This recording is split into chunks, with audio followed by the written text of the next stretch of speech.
Hello everyone, welcome to my YouTube channel GS classes में आपका स्वागत है। फ्रेंड, आज हम अपने इस वीडियो में 6 जनवरी 2022 के जितने भी इम्पोर्टेंट करंट अफेयर्स बन सकते हैं उन सभी को डिस्कस करेंगे, जो एग्जाम के पॉइंट ऑफ व्यू से मोस्ट इम्पॉर्टेंट है। तो चलिए स्टार्ट करते हैं। आज का हमारा फर्स्ट क्वेश्चन है, भारतीय रिजर्व बैंक यानी आरबीआई के नए कार्यकारी निदेशक यानी ईडी कौन नियुक्त हुए हैं? इसका राइट आंसर है ऑप्शन नंबर सी, उपर्युक्त दोनों। यानी हाल ही में भारतीय रिजर्व बैंक के नए कार्यकारी निदेशक के रूप में दीपक कुमार व अजय कुमार चौधरी को नियुक्त किया गया है। यह है आरबीआई का लोगो। अब इससे रिलेटेड जो इम्पोर्टेंट पॉइंट है उसको देख लेते हैं। आरबीआई इसे भारत में जितने भी बैंक हैं उन्हें रेगुलेट करने का कार्य आरबीआई करता है। यही कारण है कि आरबीआई को बैंकों का बैंक कहा जाता है। आरबीआई यानी रिजर्व बैंक ऑफ इंडिया, इसकी स्थापना कब हुई थी?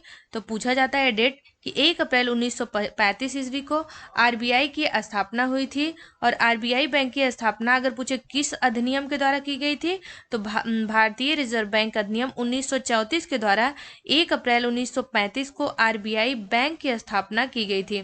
प्रेजेंट टाइम में इसका हेडक्वार्टर यानी मुख्यालय है, ये मुंबई में स्थित है। इसके स्थापना के समय अगर पूछे कि स्थापना के समय आरबीआई का हेडक्वार्टर कहाँ पे था, तो वो कोलकाता में था। लेकिन अभी यानी प्रेजेंट टाइम में आरबीआई का मुख्यालय ये मुंबई में स्थित है। बात करें इसके गवर्नर की, तो इसके गवर्नर ये शक्तिकांत दास हैं। नेक्स्ट है, वर्तमान में आरबीआई के 4 डिप्टी गवर्नर हैं। कौन है? कितने डिप्टी? 4 डिप्टी गवर्नर है। उसका नाम है महेश कुमार जैन, माइकल पात्रा, एम राजेश्वर राव और टीवी रविशंकर। ये 4 वर्तमान में आरबीआई के डिप्टी गवर्नर है। ये क्वेश्चन पूछा जाता है, कई बार पूछा गया है कि इनमें से कौन आरबीआई के वर्तमान समय में जो भी रहते हैं उनमें से कौन आरबीआई के गवर्नर है अथवा नहीं है के रूप में। तो 4 डिप्टी गवर्नर के रूप में रहते हैं। इनमें पहले हैं महेश कुमार जैन, माइकल पात्रा, एम राजेश्वर राव व टीबी शंकर। ये चारों आरबीआई के प्रेजेंट टाइम के डिप्टी गवर्नर हैं। बैंकों के बैंक के रूप में किसे जाना जाता है? आरबीआई, क्योंकि आरबीआई अन्य बैंकों को रेगुलेट करने का कार्य करता है। नेक्स्ट है आरबीआई का राष्ट्रीयकरण अगर पूछे तो वो 1 जनवरी 1949 ईस्वी को 1 अप्रैल 1935 ईस्वी को इसकी स्थापना की गई थी। वहीं 1 जनवरी 1949 ईस्वी को आरबीआई का राष्ट्रीयकरण किया गया था। बात करें इसके पहले अंग्रेजी गवर्नर कौन थे, तो सर ऑसबॉर्न आरबीआई के पहले अंग्रेजी गवर्नर थे। नेक्स्ट है भारतीय रिजर्व बैंक यानी आरबीआई का जो प्रतीक चिन्ह है वो ताड़ का वृक्ष व रॉयल बंगाल टाइगर। जैसा कि हमने लोगों में देखा कि इसका जो है प्रतीक चिन्ह ये ताड़ का वृक्ष व रॉयल बंगाल टाइगर है। भारतीय रिजर्व के गवर्नर की नियुक्ति अगर पूछे कौन करते हैं, तो प्रधानमंत्री करते हैं वित्त मंत्री के सलाह पर। वित्त मंत्री के सलाह पर प्रधानमंत्री के द्वारा आरबीआई के गवर्नर की नियुक्ति की जाती है। और वर्तमान समय में जो आरबीआई के गवर्नर हैं वो शक्तिकांत दास जी हैं। नेक्स्ट है, शुरुआत में आरबीआई का जो केंद्रीय कार्यालय है, जैसे कि हमने पहले ही बताया कि कोलकाता में था, लेकिन वर्ष 1937 ईस्वी में इसका केंद्रीय कार्यालय या फिर मुख्यालय कोलकाता से जो है हटाकर मुंबई कर दिया गया। आज का हमारा नेक्स्ट क्वेश्चन है, $3 ट्रिलियन मार्केट वैल्यू वाली दुनिया की पहली कंपनी कौन सी बनी है? इसका राइट आंसर है ऑप्शन नंबर सी, एप्पल। हाल ही में एप्पल ये $3 ट्रिलियन मार्केट वैल्यू वाली दुनिया की पहली कंपनी बनी है। बात करते हैं एप्पल की, तो एप्पल जो है यह अमेरिकी बहुराष्ट्रीय टेक्नोलॉजी कंपनी है। इसकी स्थापना 1 अप्रैल 1976 को हुई थी और इसका हेडक्वार्टर ये अमेरिका के कैलिफोर्निया में स्थित है। प्रेजेंट टाइम में एप्पल के जो अध्यक्ष हैं वो आर्थर डी लेविसन हैं और इसके सीईओ टिम कुक हैं। आज का हमारा नेक्स्ट क्वेश्चन है, किस राज्य के गंजाम जिले ने खुद को बाल विवाह मुक्त जिला घोषित किया है? किस राज्य के गंजाम जिले ने खुद को बाल विवाह से मुक्त घोषित किया है? इसका राइट आंसर है ऑप्शन नंबर ए ओडिशा, क्योंकि ये जो गंजाम जिला है ये उड़ीसा राज्य में पड़ता है, जो कि जो टर्टल कछुआ है या जो कछुए के प्रजनन के लिए यह स्थान फेमस है। और यही गंजाम जिला या उड़ीसा का गंजाम जिला ये खुद को बाल विवाह से मुक्त घोषित कर दिया है। अब बात करें अगर ये हिमाचल प्रदेश, तो हाल ही में हिमाचल प्रदेश भी करंट में था, क्योंकि ये जो है देश का पहला एलपीजी युक्त और धुआं मुक्त राज्य घोषित किया गया है। ये एलपीजी युक्त व धुआं मुक्त राज्य ये हाल ही में हिमाचल प्रदेश घोषित किया गया है। गंजाम जिला ये उड़ीसा राज्य में स्थित है। इंडिया में जो उड़ीसा की लोकेशन है वो यहाँ पर उड़ीसा राज्य स्थित है। यहाँ पर बंगाल की खाड़ी है, बंगाल की खाड़ी, और जो उड़ीसा के यहाँ पर हीरा नदी या भारत का सबसे लंबा बांध हीराकुंड बांध स्थित है। ये कहाँ पर स्थित है? ये हीराकुंड बांध ये उड़ीसा राज्य के महानदी पर स्थित है। अब इससे रिलेटेड जो इम्पोर्टेंट पॉइंट बन सकते हैं उन सभी को देख लेते हैं। उड़ीसा एक गंजाम या गंजम ने खुद को बाल विवाह से मुक्त घोषित करने वाला पहला राज्य बना है। गंजम ने एक कार्यक्रम निर्भया कढ़ी या फिर निर्भय कली शुरुआत किया था। सभी शैक्षणिक संस्थानों में यह आदेश दिया गया था कि अगर कोई भी जो है वो 12 से 18 साल की उम्र की कोई लड़की 5 दिनों तक स्कूल से अनुपस्थित रहती है तो प्रशासन को इसकी सूचना दें। पिछले 2 वर्षों में कम से कम 1 लाख किशोरों की काउंसलिंग हुई। बात करते हैं उड़ीसा स्टेट की, तो उड़ीसा इसकी स्थापना 1 अप्रैल 1936 ईस्वी को हुई थी। इसकी जो कैपिटल है भुवनेश्वर है। प्रेजेंट टाइम में उड़ीसा के मुख्यमंत्री नवीन पटनायक जो कि बीजू जनता दल से संबंधित हैं। वर्तमान समय में उड़ीसा के गवर्नर एक गणेशी लाल हैं और इसके मुख्य न्यायाधीश यानी उड़ीसा राज्य के जो मुख्य न्यायाधीश हैं वो यस मुरलीधरन हैं। बात करें उड़ीसा की लोकसभा सीट की तो वो 21 है। और मोस्ट इंपोर्टेंट पूछा जाता है कि उड़ीसा की राज्यसभा सीट कितनी है, तो उड़ीसा की राज्यसभा सीट ये 10 है। वहीं विधानसभा सीट की बात करें तो 147 है। उड़ीसा का जो राजकीय पशु है वो सांभर है। राजकीय पक्षी इंडियन रोलर है तथा राजकीय वृक्ष ये अशोक है। उड़ीसा जो है और उड़ीसा के 4 पड़ोसी राज्य हैं। पहला है पश्चिम बंगाल, झारखंड, छत्तीसगढ़, आंध्र प्रदेश, ये उड़ीसा के जो है पड़ोसी राज्य हैं। बात करते हैं उड़ीसा की जो प्रमुख झील है, तो प्रमुख झील में चिल्का झील है जो भारत की सबसे बड़ी खारे पानी की झील है और इसे लैगून झील भी कहते हैं। नेक्स्ट है भारत का सबसे लंबा बांध हीराकुंड बांध, ये कहाँ स्थित है? तो उड़ीसा में स्थित है, महानदी पर बनाया गया है। उड़ीसा के महानदी पर भारत का सबसे लंबा बांध हीराकुंड बांध बनाया गया है। वहीं बात करें अगर पूछे कि भारत का सबसे ऊंचा बांध कौन सा है, तो टिहरी बांध। टिहरी बांध जो है, टिहरी बांध ये भारत का सबसे ऊंचा बांध है जो कि भागीरथी नदी पे बनाया गया है। और किस राज्य में है? तो ये उत्तराखंड राज्य में स्थित है। नेक्स्ट पॉइंट है अब्दुल कलाम द्वीप। व्हीलर द्वीप, पहले इसका नाम व्हीलर द्वीप था लेकिन अब बदलकर इसका नाम अब्दुल कलाम द्वीप कर दिया गया है। यह उड़ीसा के तट पर स्थित है। और किस मंदिर को काला पैगोडा नाम से जाना जाता है? तो उड़ीसा का जो कोणार्क मंदिर या फिर सूर्य मंदिर है उसे काला पैगोडा के नाम से जाना जाता है। आज का हमारा नेक्स्ट क्वेश्चन है, अभी उड़ीसा से रिलेटेड कुछ हवाई अड्डे हैं या कुछ और पॉइंट है उसको देख लेते हैं। उड़ीसा के जो हवाई अड्डे हैं उसमें से पहला है बीजू पटनायक अंतरराष्ट्रीय हवाई अड्डा, ये भुवनेश्वर में स्थित है। झारसुगुडा हवाई अड्डा व थेरुबली हवाई अड्डा ये रायगढ़, उड़ीसा के रायगढ़ में स्थित है। ये मोस्ट इम्पॉर्टेंट या फिर उड़ीसा से ये वाला क्वेश्चन ज्यादा इंपॉर्टेंट, ये पूछता है कि झारसुगुडा हवाई अड्डा किस राज्य में स्थित है? तो उड़ीसा राज्य में स्थित है। नेक्स्ट है उड़ीसा के जो मंदिर है उनमें से श्री जगन्नाथ मंदिर ये पुरी में स्थित है। वहीं कोणार्क सूर्य मंदिर एक उड़ीसा के कोणार्क में स्थित है। नेक्स्ट है उड़ीसा के जो लोक नृत्य है उड़ीसी व सवारी है। उड़ीसा की लोक नृत्य ओडिसी व फिर सवारी है। और उड़ीसा की प्रमुख स्टेडियम की बात करें तो कलिंगा स्टेडियम में भुवनेश्वर में स्थित है। बाराबती स्टेडियम में कटक में स्थित है। बीजू पटनायक हॉकी स्टेडियम में भुवनेश्वर में स्थित है तथा ईस्ट कोस्ट रेलवे स्टेडियम ए भुवनेश्वर में स्थित है। यहाँ पर उड़ीसा से रिलेटेड जितने भी इंपॉर्टेंट पॉइंट बन सकते हैं उन सभी को डिस्कस किया गया है। आज का हमारा नेक्स्ट क्वेश्चन है लोसार महोत्सव ये किस राज्य या केंद्र शासित प्रदेश में मनाया गया है? इसका राइट आंसर है ऑप्शन नंबर ए लद्दाख में। हाल ही में लद्दाख में लोसार महोत्सव का आयोजन किया गया। जो मैप है यहाँ ये लद्दाख का लोकेशन है। यहाँ पर हाल ही में लोसार महोत्सव आयोजित किया गया है। बात करते हैं यहाँ जो लद्दाख है हाल फिलहाल के दिनों में क्यों करंट में रहता था, तो लद्दाख, इसकी राजधानी क्या है, लेह। लद्दाख की राजधानी जो है ये लेह है।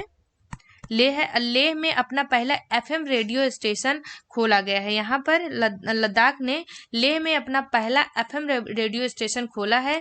बात करें लद्दाख की जो राज पशु है तो क्या है, हिम तेंदुआ ये लद्दाख का राज पशु है। बात करें राज पक्षी की तो ब्लैक नेक्ड क्रेन ये लद्दाख का राज्य पक्षी है। तथा लद्दाख में दुनिया की सबसे ऊंची सड़क का उद्घाटन भी किया गया है। और लेह में केंद्रीय विश्वविद्यालय के अभी हाल ही में बजट में जो है लेह में केंद्रीय विश्वविद्यालय स्थापित करने की बात की गई है। यहाँ पे लेह से रिलेटेड जो लद्दाख से रिलेटेड जो भी इंपॉर्टेंट करंट बन सकते हैं उन सभी को डिस्कस किया गया है। अब देखते हैं जो अदर इंपॉर्टेंट पॉइंट है वो क्या है।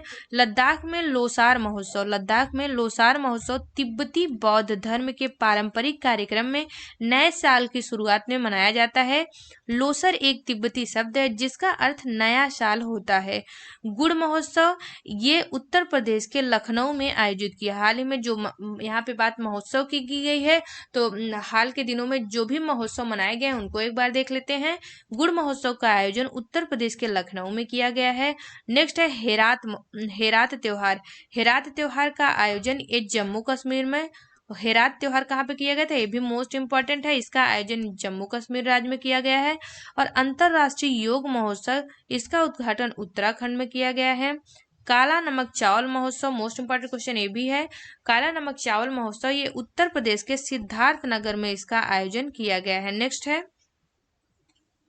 स्वर्णिम अंतरराष्ट्रीय शिवरात्रि मेले का आयोजन ये हिमाचल प्रदेश में किया गया है। और हिमाचल प्रदेश हाल ही में देश का पहला एलपीजी युक्त व धुआं मुक्त राज्य घोषित किया गया है। नेक्स्ट है केला महोत्सव, ये उत्तर प्रदेश के कुशीनगर में केला महोत्सव का आयोजन किया गया है। आज का हमारा नेक्स्ट क्वेश्चन है अकेले दक्षिणी ध्रुव पर पहुंचने वाली पहली भारतवर्षीय महिला कौन बनी है। अकेले दक्षिणी ध्रुव पर पहुंचने वाली पहली भारतवर्षीय महिला कौन बनी है। इसका राइट आंसर है ऑप्शन नंबर ए हरप्रीत चंडी। अकेले दक्षिणी ध्रुव पर पहुंचने वाली पहली भारतीय वंशी महिला या पहली भारतीय महिला ये हरप्रीत चंडी बनी है। इससे रिलेटेड जो इंपॉर्टेंट पॉइंट है उसको देख लेते हैं। ब्रिटिश सेना में 32 वर्षीय भारतीय मूल के सिख सैन्य अधिकारी और फिजियोथेरेपिस्ट हरप्रीत चंडी दक्षिण ध्रुव पर पहुंचने वाली पहली भारतीय मूल की महिला बनी है। इसी के साथ वे बिना किसी समर्थन और मदद के अकेले ही या कठिन यात्रा को पूरे करने वाली पहली अश्वेत महिला भी बन गई हैं। यहाँ पर बात चर्चित महिलाओं की गई है। तो हाल ही में जितनी भी चर्चित या जो भी इंपॉर्टेंट चर्चित महिलाएं हैं उनको देख लेते हैं। नीमाबेन आचार्य, हाल ही में नीमाबेन आचार्य ये गुजरात की पहली महिला स्पीकर बनी है। नीमाबेन आचार्य ये गुजरात की पहली महिला स्पीकर के रूप में इनकी नियुक्ति की गई है। नेक्स्ट है 20,000 अंतरराष्ट्रीय रन बनाने वाली विश्व की पहली महिला क्रिकेटर ये मिताली राज के नाम पर है, या इसका जो खिताब है ये मिताली राज के द्वारा जीता गया है। 20,000 रन बनाने वाली विश्व की पहला महिला क्रिकेटर कौन बनी है, तो है मिताली राज। नेक्स्ट है किस भारतीय को संयुक्त राष्ट्र में महिला प्रवक्ता यानी जो है वीमेन स्पोक पर्सन नियुक्त किया गया है, तो वो है जोया अग्रवाल को यूनाइटेड नेशन में वीमेन स्पोक पर्सन के रूप में नियुक्त किया गया है। नेक्स्ट है पाकिस्तान के फर्स्ट महिला मुख्य न्यायाधीश यानी फर्स्ट वीमेन चीफ जस्टिस कौन बनी है, तो वो है आयशा मलिक। ये भी क्वेश्चन मोस्ट इंपॉर्टेंट है और पूछा गया है हाल ही में किसी एग्जाम में पूछा गया है कि पाकिस्तान की पहला महिला मुख्य न्यायाधीश कौन है, तो वो है आयशा मलिक है। और नेक्स्ट है मरियाना ट्रेंच तक पहुंचने वाली प्रथम महिला एक कैथरीन सुलिवन है। कौन है, कैथरीन सुलिवन। मैरियाना ट्रेंच ये विश्व की सबसे गहरी खाई है, सबसे गहरी समुद्री खाई है और ये फिलीपींस देश के में स्थित है। फिलीपींस देश में और किस महासागर में, तो फिलीपींस देश के प्रशांत महासागर में स्थित है। मैरियाना ट्रेंच की जो गहराई है वो 11,022 मीटर गहरा है। 11,022 मीटर एक गहरा है और यहाँ पर पहुंचने वाली पहली महिला कैथरीन सुलिवन बनी है। आज का हमारा नेक्स्ट क्वेश्चन है किस मंत्रालय के स्मार्ट सिटी मिशन ने smart city and academia towards action and research यानी सार्स कार्यक्रम शुरू किया है। इसका राइट आंसर है ऑप्शन नंबर बी, आवास एवं शहरी कार्य मंत्रालय। हाल ही में आवास एवं शहरी कार्य मंत्रालय के द्वारा smart city and academia towards action and research यानी सार्स कार्यक्रम शुरू किया गया है। अब इससे रिलेटेड जो इम्पोर्टेंट पॉइंट है उसको देख लेते हैं। देश भर में आज़ादी का अमृत महोत्सव के आयोजन के हिस्से के रूप में आवास एवं शहरी कार्य मंत्रालय के स्मार्ट सिटी मिशन ने smart city and academia towards action and research यानी सार कार्यक्रम की शुरुआत की है। इस क्वेश्चन को ऐसे भी पूछ सकता है कि सार का फुल फॉर्म क्या होगा, तो smart city and academia towards action and research इसका फुल फॉर्म होगा।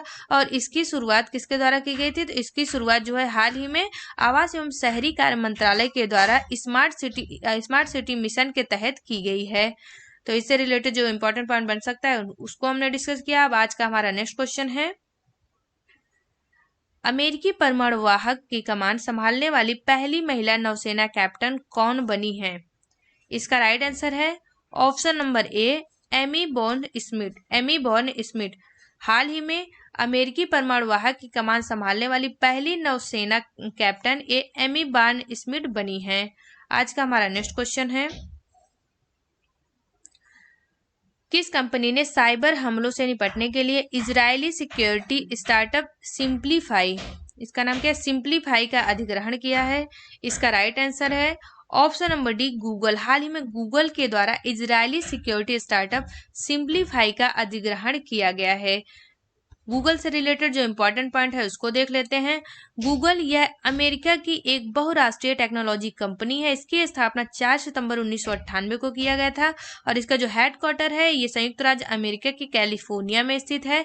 संस्थापक यानी गूगल के संस्थापक सर्गेई ब्रिन व लैरी पेज हैं और वर्तमान समय में इसके सीईओ सुंदर पिचाई व सीएफओ रूट पोर्ट हैं तथा गूगल की जो पेरेंट कंपनी है वो अल्फाबेट इंक है। गूगल की पेरेंट कंपनी अल्फाबेट इंक है। आज का हमारा नेक्स्ट क्वेश्चन है, रामनाथ गोयनका पुरस्कार से किसे सम्मानित किया गया है? इसका राइट आंसर है ऑप्शन नंबर बी, जिसान ए लतीफ को। हाल ही में जिसान ए लतीफ को रामनाथ गोयनका पुरस्कार से सम्मानित किया गया है। क्वेश्चन को ऐसे भी पूछ सकता है कि रामनाथ गोयनका पुरस्कार किस क्षेत्र से संबंधित है, तो यह पत्रकारिता, रामनाथ गोयनका पुरस्कार ये पत्रकारिता के क्षेत्र से संबंधित है। जैसे क्वेश्चन में एक और क्वेश्चन बनता है कि पुलित्जर पुरस्कार किससे संबंधित है, जो पुलित्जर पुरस्कार है उसका भी संबंध जो है पत्रकारिता के क्षेत्र में है। तो यानी रामनाथ गोयनका पुरस्कार हाल ही में जिसान ए लतीफ को दिया गया जो कि पत्रकारिता के क्षेत्र से संबंधित है। अब इससे रिलेटेड जो इम्पोर्टेंट पॉइंट है उसको देख लेते हैं। रामनाथ गोयनका पुरस्कार देश के निष्पक्ष पत्रकार को दिया जाता है जिस पत्रकार ने किसी भी राजनीतिक पार्टी या धर्म का पक्ष लिए बिना सही पत्रकारिता की है। जिसान ए लतीफ ने फोटो पत्रकारिता की श्रेणी में रामनाथ गोयनका पुरस्कार जो है अपने नाम किया है। आज का हमारा नेक्स्ट क्वेश्चन है, हाल ही में पद्मश्री पुरस्कार विजेता डॉक्टर सिंधुताई सपकाल का 73 वर्ष की उम्र में या 73 साल की उम्र में निधन हो गया। 21 राज्य से संबंधित हैं। इसका राइट आंसर है ऑप्शन नंबर ए, महाराष्ट्र। हाल ही में पद्मश्री यानी 2021 में पद्मश्री पुरस्कार से सम्मानित डॉक्टर सिंधुताई सपकाल का 73 वर्ष की उम्र में निधन हो गया। ये महाराष्ट्र राज्य से सम्मानित है। इनको जो है इनकी ये फोटो है, इनको अनाथों की मां नाम से भी जाना जाता है, इनको अनाथों की मां भी कहते हैं। अब इनसे रिलेटेड जो इम्पोर्टेंट पॉइंट है उसको देख लेते हैं। सिंधुताई सपकाल का जन्म 14 नवंबर 1948 ईस्वी को महाराष्ट्र के वर्धा जिले में हुआ था। डॉक्टर सिंधुताई सपकाल ने अपना पूरा जीवन अनाथ बच्चों की जिंदगी संवारने में लगा दी। सिंधुताई की 1400 से ज्यादा बच्चे की मां और 1000 से अधिक बच्चे की दादी थी। 73 साल की सिंधुताई लोग प्यार से अनाथों की मां कहते थे। सिंधुताई को वर्ष 2021 में पद्मश्री पुरस्कार से सम्मानित किया गया था। आज का हमारा नेक्स्ट क्वेश्चन है, भारत कितने देशों के साथ अभ्यास मिलन 2022 मेगा नौसेना युद्ध खेलों की मेजबानी करेगा? इसका राइट आंसर है ऑप्शन नंबर डी, 46। भारत 46 देशों के साथ अभ्यास मिलन 2022 का जो है आयोजन करेगा। इसका आयोजन कहाँ पर किया जाएगा, तो ये इसका आयोजन विशाखापत्तनम में किया जाएगा। ये भी मोस्ट इंपॉर्टेंट है, पूछा जाएगा या पूछा जाता है क्वेश्चन में कि अभ्यास मिलन 2020-22 जो भी उस समय हुआ रहता है तो उसका आयोजन किस राज्य में किया गया है, तो उसका आयोजन ये कहाँ पर किया जाएगा, ये विशाखापत्तनम में किया जाएगा। अब इससे रिलेटेड जो इंपॉर्टेंट पॉइंट है देख लेते हैं। भारत ने 25 फरवरी 2022 से निर्धारित विशाखापत्तनम में बहुराष्ट्रीय नौसैनिक अभ्यास मिलन में भाग लेने के लिए कुल 46 मित्र देशों को आमंत्रित किया है। अभ्यास मिलन के यह जो है 11वें संस्करण का जो विषय है वह सौहार्द, सामंजस्य व सहयोग। सौहार्द, सामंजस्य और सहयोग, ये अभ्यास के 11वें संस्करण का जो है विषय है। बात करते हैं इसकी शुरुआत, तो अभ्यास मिलन की शुरुआत जो है वर्ष 1995 में की गई थी और यह एक द्विवार्षिक रूप से आयोजित की जाने वाला अभ्यास है।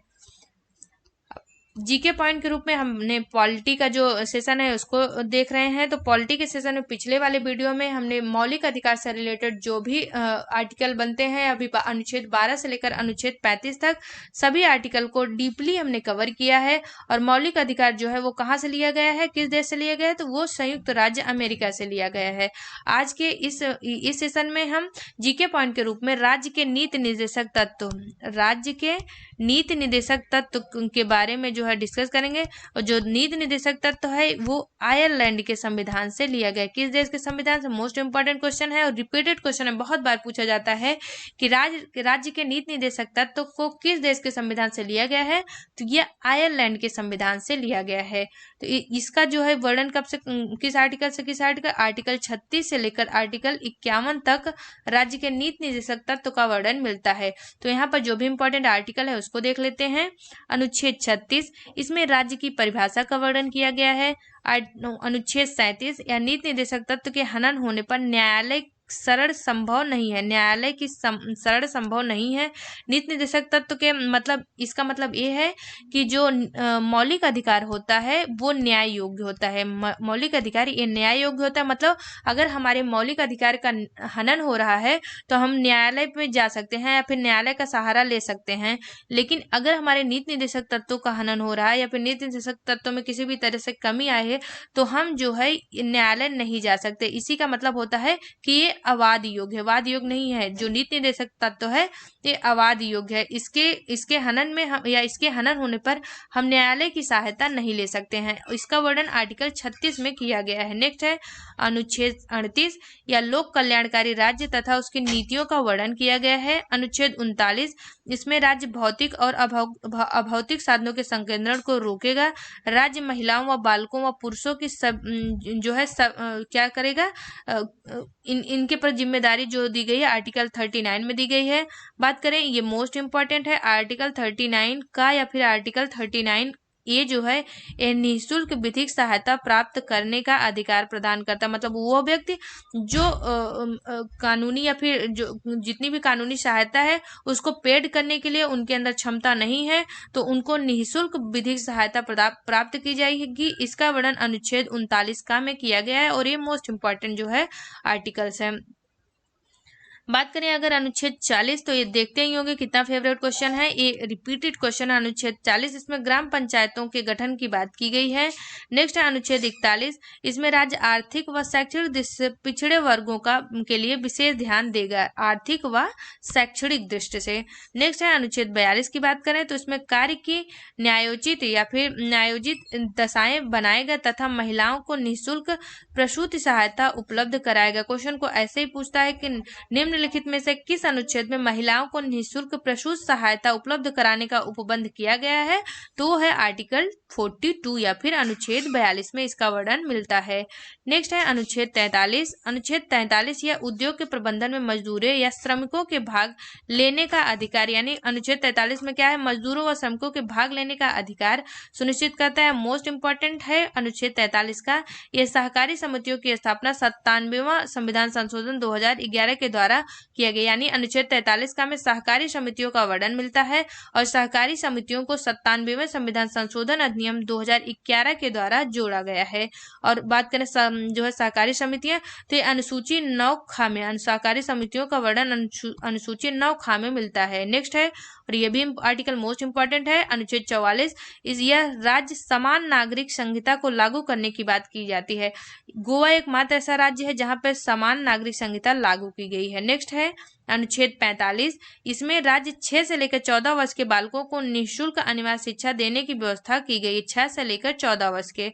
और इसको कब जोड़ा गया था, तो ये 86वें संविधान संशोधन अधिनियम 2002 के द्वारा 6 वर्ष से लेकर 14 वर्ष के बालकों को निःशुल्क अनिवार्य शिक्षा देने का प्रावधान किया गया। नेक्स्ट है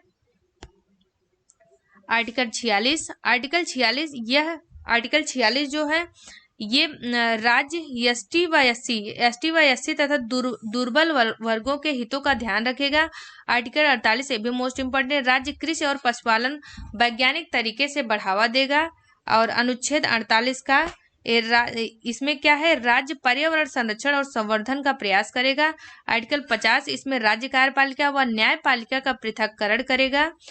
और नेक्स्ट है और लास्ट है अनुच्छेद 51, इसमें भारत की विदेश नीति का वर्णन जो शांतिपूर्ण जो है सह अस्तित्व तथा अंतर्राष्ट्रीय पंच निर्णयों पर आधारित है उसका, यानी जो अनुच्छेद 51 है वो अंतर्राष्ट्रीय शांति से संबंधित है। अंतर्राष्ट्रीय शांति में शांति बनाए रखने का वर्णन अनुच्छेद या फिर आर्टिकल 51 में किया गया है।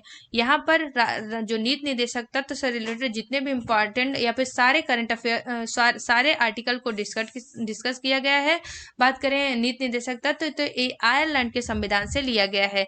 हमारा आज का जो नेक्स्ट सेशन है वो है एशिया महाद्वीप। जो एशिया महाद्वीप है, एशिया महाद्वीप या एशिया कॉन्टिनेंट, इसको एक बार देख लेते हैं कि एशिया कॉन्टिनेंट में कितने देश है, कहाँ कहाँ पे। तो हम आने वाले जो लगभग 6-7 सेशन में एशिया कॉन्टिनेंट के बारे में जो भी इम्पोर्टेंट वो बात है उसको देखेंगे। और 5-7 वीडियो में देखते देखते तो एशिया के बारे में कौन सा देश या फिर उसकी कैपिटल क्या है, वहाँ पे कौन सा नदी है, कौन से झील है, कौन से पहाड़ पर्वत चोटियां हैं, इन सारे जो है एक ही बार में देख लेंगे। देखते हैं ये रशिया है, यहाँ पे मंगोलिया, चाइना, ये अपना भारत, ये जो है अपना भारत है। बात करें एशिया कॉन्टिनेंट की, तो एशिया कॉन्टिनेंट यह जो है सबसे बड़ा महाद्वीप है। ये सबसे बड़ा महाद्वीप है जो यानी इसके पास 30% कुल भूमि का 30% जो है ये एशिया महाद्वीप के पास है। बात करें क्षेत्रफल की दृष्टि से चाहे पूछे और चाहे जनसंख्या के दृष्टि से, दोनों मामले में एशिया महाद्वीप ये टॉप पर है। इसके जो क्षेत्रफल है वो 44 कितना है, एशिया महाद्वीप का क्षेत्रफल 44,579,000 यानी 44,579,000 वर्ग किलोमीटर इसका क्षेत्रफल है। इसका जो अन्य नाम है जम्बू द्वीप, पुष्कर द्वीप या फिर साग द्वीप है। यहाँ पर ये जो ये वाला है ये कौन सा सागर है, लाल सागर है। और यहाँ पर ये भूमध्य सागर है, लाल सागर है और ये भूमध्य सागर है। यहाँ पर जो है ये भूमध्य सागर है।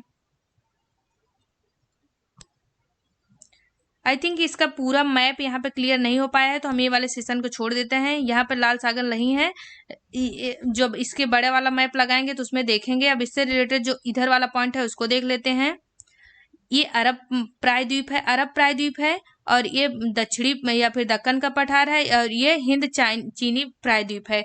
तो विश्व का सबसे बड़ा प्रायद्वीप अगर पूछे तो ये अरब प्रायद्वीप ये विश्व का सबसे बड़ा प्रायद्वीप है। ये है रसिया जो है एशिया कॉन्टिनेंट व यूरोप कॉन्टिनेंट दोनों में स्थित है। जो रसिया का जो रूस का जो एशिया कॉन्टिनेंट में स्थित है जो पार्ट स्थित है उसे साइबेरिया कहा जाता है। क्या कहा जाता है, साइबेरिया कहा जाता है। जो साइबेरिया है यहाँ पर विश्व की सबसे गहरी झील बैकाल झील, साइबेरिया में ही विश्व की सबसे गहरी झील बैकाल झील स्थित है। अगर पूछे कि विश्व की सबसे जो है बड़ी झील कहाँ पे स्थित है तो वो विश्व की सबसे बड़ी झील एक कैस्पियन सागर है और ये कजाकिस्तान में स्थित है। कैस्पियन सागर है, वो कहाँ पे स्थित है, ये कजाकिस्तान में स्थित है।